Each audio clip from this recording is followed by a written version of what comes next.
তারেক রহমানকে বলবো, ইঞ্জিনিয়ারিং করেছেন, যথেষ্ট হয়েছে। সন্ত্রাসী কার্যক্রম বন্ধ করুন। আপনার জন্য লজ্জা। অনেকগুলা চান্দাবাদ, সন্ত্রাসী, দখলদার আপনি পার্লামেন্টে তাদেরকে প্রবেশ করিয়েছেন। আপনার এই প্রশ্রয়ের কারণেই তারা আজকে আমার বোনকে গণধর্ষণের জন্য সাহস পাচ্ছে। এটার জন্য আপনি দায়ী। অতি দ্রুত যদি ব্যবস্থা না নিন, আমি বাংলাদেশের মা বোনদেরকে বলবো, রাস্তায় নামুন, প্রতিবাদ করুন।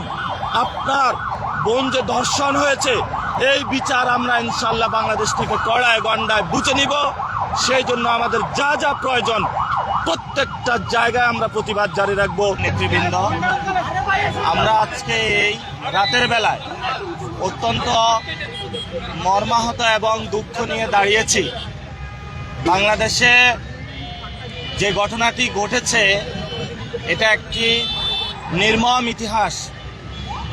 আপনারা জানেন যে ৭১ সালে এই ধরনের কাহিনী আমরা দেখেছি। নারীদেরকে রেপ করা, নারীদেরকে বাড়ি থেকে তুলে নেওয়া, যেই সংস্কৃতিটা, সেই সংস্কৃতির বীজ এবং রক্ত বিএনপির মধ্যে নির্বাচনের মধ্য দিয়ে ভর করেছে। কেন করেছে? কারণ এই ইলেকশনে ভারতীয় শক্তির সাথে যেভাবে হাসিনা আঘাত করে চলেছিল, হাসিনার সন্ত্রাসী বাহিনী ধানের শীষে ভোট দেওয়ার কারণে যেভাবে রেপ করেছিল, তেমনিভাবে ভারতীয় রক্ত এখন বিএনপি নামক দলটির উপরে ভর করেছে। সেই জন্য তারা গণ অভ্যুত্থান থেকে গড়ে ওঠা জাতীয় নাগরিক পার্টি শাপলাকলি প্রতীকে ভোট দেওয়ার কারণে আমাদের সম্মানিত বোনকে যেভাবে তারা দর্শন করলো, গণদর্শন, এটা বাংলাদেশে ইতিহাসে একটি নজিরবিহীন ঘটনা হয়ে থাকলো। কেন তারা করেছে? এই ইলেকশনে মা এবং বোনেরা সবাই এগিয়ে এসে দাঁড়িপাল্লা শাপলাকলিতে ভোট দিয়েছিলেন। তারা জালেমের জুলুমতন্ত্রের বিরুদ্ধে দাঁড়িয়েছিলেন। যদি এটা অন্যায় হয়, এবং আমরা বিভিন্ন জায়গায় দেখেছি আমাদের অনেক ভাইকে খুন করা হচ্ছে, বাড়িঘর হামলা এবং মামলার মধ্য দিয়ে তাদেরকে নিয়ে যাওয়া হচ্ছে। আমরা অতি দ্রুত বাংলাদেশে নারীদের জন্য নিরাপদ একটি বাংলাদেশ চাই, যেই বাংলাদেশে ভারতীয় শক্তির নতুনভাবে আঘাত গোষ্ঠী বিএনপি কোনো নারীদের উপরে ধর্ষণ তো দূরের কথা, একটি কটু কথা বলারও সুযোগ পাবে না। এই জন্য বাংলাদেশের জনগণকে নতুনভাবে লড়াইয়ের আমরা আহ্বান জানাচ্ছি।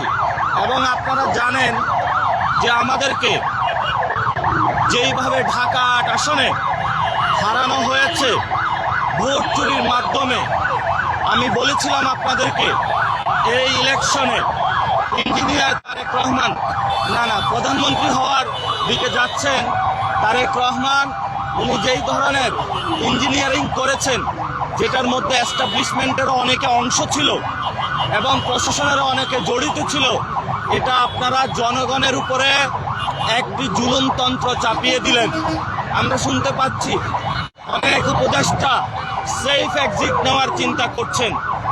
আমরা দেশবাসীকে আহ্বান জানাবো, উপদেষ্টাদেরকে আহ্বান জানাবো যে সেফ এক্সিট নেওয়ার আগে সম্পদের হিসাব বিবরণী দিন। জনগণের সামনে কি কাজ করেছেন এতদিনে, সেই বিষয়ে আপনাদের সালতামামি প্রকাশ করুন।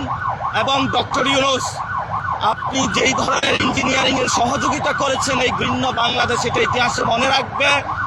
আমরা বলেছিলাম, আপনি যখন লন্ডনে গিয়েছিলেন তখন আমরা উচ্চারণ করেছিলাম লন্ডনে আপনি সিজদা দিয়েছেন, কিন্তু সেটার ফলস্বরূপ যেটা আমরা দেখলাম, বাংলাদেশের এই নির্বাচনে প্রশাসনকে কাজে লাগিয়ে যেই ধরনের ঘৃণ্য সংস্কৃতি আপনি জন্ম দিয়েছেন, একটি জালেমকে বাংলাদেশে নিয়ে এসেছেন। এবং তাদের মধ্য দিয়ে আমরা এখন দেখতে পাচ্ছি আওয়ামী লীগের অফিস উদ্বোধন হচ্ছে, বিভিন্ন জায়গায় আমাদের বোনেদের উপর আক্রমণ হচ্ছে। এটার জন্য আপনি ইতিহাসের কাছে দায়বদ্ধতা জায়গায় থাকবেন। আমরা কাউকে ক্ষমা করার পক্ষপাতী নই। আমরা দেখেছি এখানে ইনকিলাব মঞ্চে যখন হামলা হয়েছে, কি ধরনের জুলুম নির্যাতন আপনি তাদেরকে চাপিয়েছেন।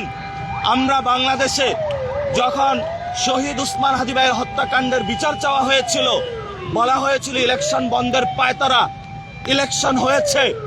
আমরা এখানে শহীদ উসমান হাদি ভাইয়ের চত্বর থেকে বলতেছি, বাংলার জমিনে শহীদ উসমান হাদি ভাইয়ের হত্যাকাণ্ডের বিচার হতে হবে।